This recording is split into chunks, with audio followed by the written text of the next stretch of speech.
Gubernur Sulut Oli Dondo Kambe selaku Ketua Panitia Pelaksanaan Pemilihan Pimpinan Sinode Gemi Masa Bakti 2022-2027 menuturkan jika mekanisme pemilihan dilakukan lebih sederhana, sedangkan tanggal pemilihan ditentukan oleh BPMS. Hal ini disampaikan Gubernur usai menghadiri ibadah Natal Kerukunan Keluarga Pendeta dan Guru Agama Gemim di Aula Mapalus Kantor Gubernur Rabu pagi.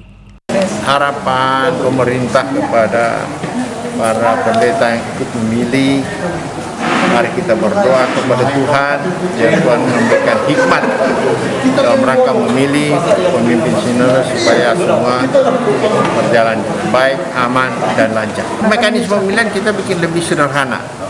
1 pilih 13. Jadi satu orang memberikan suara kepada seluruh calon-calon. Jadi waktunya lebih singkat, lebih hemat biaya, sehingga lebih mempercepat. Kalau pakai sistem lama, waktu hampir 2-3 hari baru selesai. Tapi kalau sekarang, waktunya paling lama 6 jam sudah selesai. Pak, tanggalnya sudah fix? Tanggalnya lagi dirapatkan di badan pekerja. Jadi yang menentukan tanggal itu dari BPMS, bukan panitia. Panitia hanya menyelenggarakan.